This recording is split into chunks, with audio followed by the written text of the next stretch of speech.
Mon général, votre nomination survient à un moment presque inédit de montée des enjeux et défis sécuritaires qui interpellent nos concitoyens et la sous-région ouest africaine.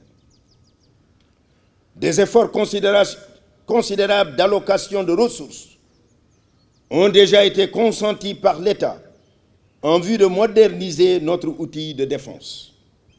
Sous ce rapport, votre expertise et votre leadership seront sans nul doute convoqués pour donner du contenu à cette trajectoire de modernisation au regard du contexte stratégique mouvant marqué par le développement de menaces protéiformes. Les armées, dans toutes leurs composantes, terrestres, maritimes et aériennes, garantissent en permanence l'intégrité de notre territoire et notre souveraineté. À ce titre, la protection de nos approches terrestres, aériennes et maritimes, notamment au regard des richesses halieutiques et énergétiques que recèlent nos océans, revêt un intérêt stratégique, objet de l'attention des plus hauts décideurs politiques. Mon général, il nous faut donc être prêts, c'est-à-dire anticiper et être en capacité d'agir. Pour cela, nous devons disposer d'une ressource humaine instruite, entraînée, bien commandée et disciplinée.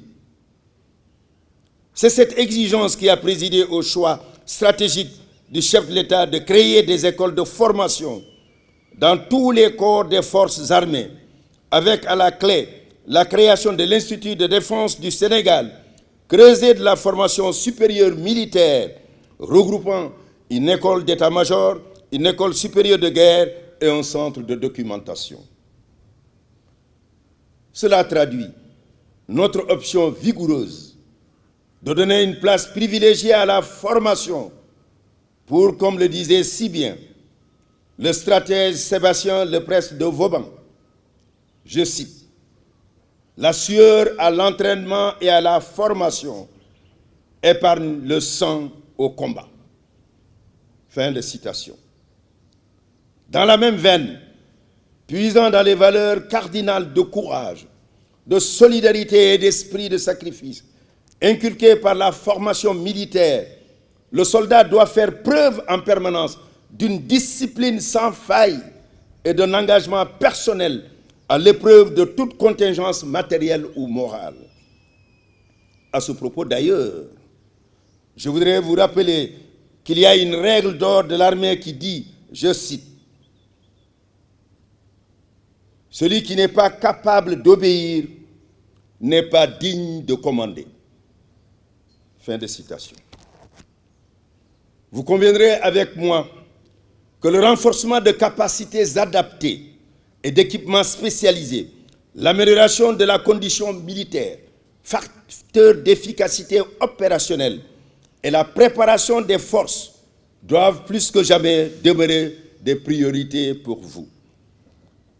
Dans cette perspective, notre armée devrait monter en puissance et montrer et répondre de manière encore plus efficace aux enjeux sécuritaires et surtout assurer la sécurité des installations destinées à l'exploitation prochaine du gaz et du pétrole. Il appartiendra de mener, avec le sens du commandement et du management que l'on vous connaît, tous les nombreux chantiers dans le domaine des ressources humaines, des infrastructures et des équipements. Mon général, nul doute que sous votre conduite, l'outil militaire répondra avec efficacité aux attentes légitimes de la nation.